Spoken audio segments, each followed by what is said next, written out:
Hey folks, how y'all doing today? I hope everybody's doing good.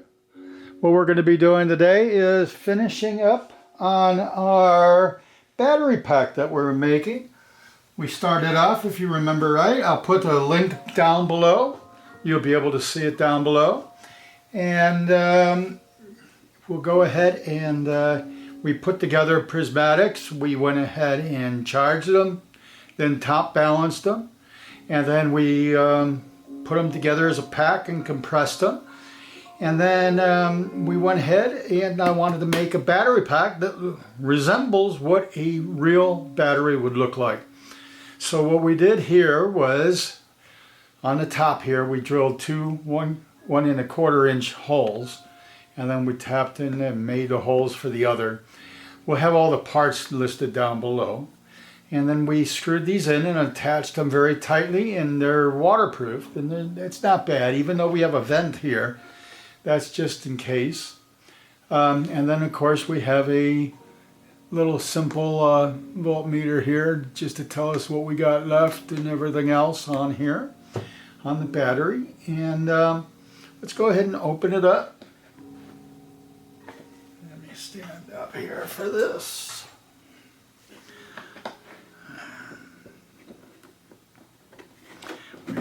There we go. And we'll show the inside if I can. There we go.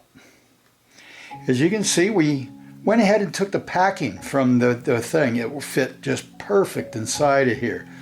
We went ahead and inserted. You'll see down, like I said, below, we'll have another link also how we wire these up for the heating pads on either side. And then over here we went ahead and we covered it up, made sure that everything was well done and well insulated, and that battery ain't going anywhere. You can see why I put these over here, because the BMS sits over here, and there's little, you can't see it, but there's little boots right here. We also used and put together our own little system, and it works off of Celsius, and it's just, it turns on at 6 and turns on at 4 and turns off at 6 C, and make sure that the battery and the heating pads turn on automatically. You can pick these kits up pretty reasonable. And we also used these Nico snaps for the crimpers. They're even IE certified, so you can use them in your wiring in your home and it'll pass. You can see underneath the plastic here, right here is the BMS, and it just sits inside. Everything sits nice and glorified, and it just all fits nice and perfect inside of the kit here. It's a really very simple little thing. What we did was we took here, we plugged in a 10 amp fuse coming down, and then we plugged in the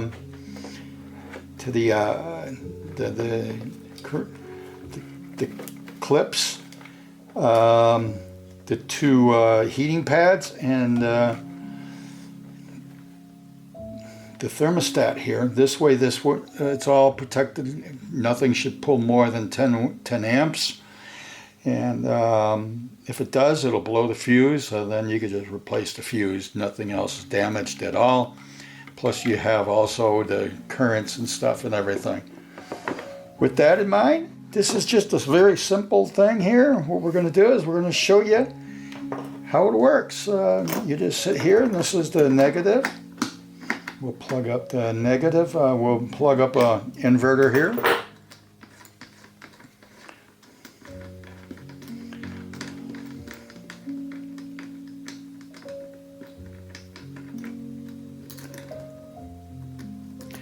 Here we go. Let's get all this off of here.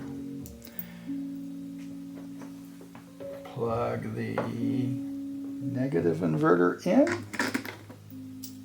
Connect it up. Flat washer, lock washer.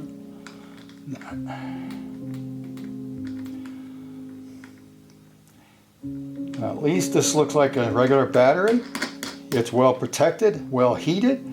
All the parts and everything cost a whole lot less than what you could pick up a 105 amp, 100 amp hour 12 volt battery Lifeboat Ford 4. There we go, that's good and tight. Before we connect this up, we're going to go ahead and connect it up, and we're going to pre-charge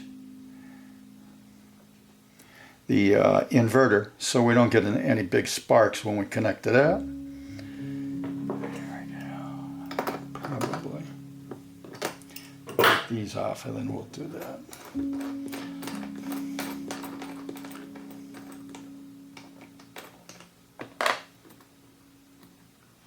Because when you plug these in, when you plug it in, if you don't pre-charge them, you'll get a spark. And it can be make you a little jumpy. Dangerous for the eyes, because you know, a lot of times there could be some plastic and stuff. It just takes about 30 seconds to a minute holding it on there. Should charge everything up nice and safely there. Let's take a look to see what we're doing with the voltage. Okay.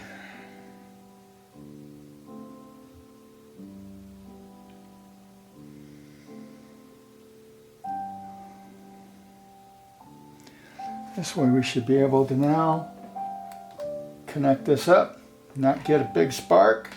Of course, there we go, no spark. Put this on. And just to show you how well it works, we'll turn the inverter on and I'll plug up the heater, probably just a fan, but we'll plug it up. And I'm doing this for testing purposes. Now we should have a fuse, an inline fuse coming from here to the inverter. However, the cable here is capable of handling it. The BMS is capable of handling it. And the inverter actually has several of the several fuses blown into it. Let's go ahead and turn it around. She's on. And let's go ahead and plug in the fan just to show you how well it works here.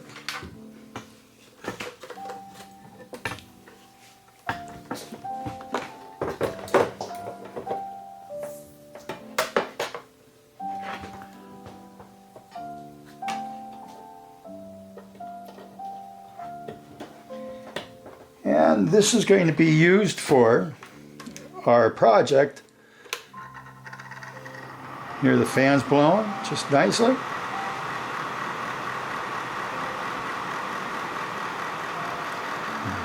Probably turn it on low. This could put out 100 amps. You can see it's really draining it down pretty good. Of course, it's not draining it down. However, 17%. We're using maximum. There we go. Jumps right back on up. Everything looks like it's going good. Everything's working fine. We're going to be using this for the science, teaching on the science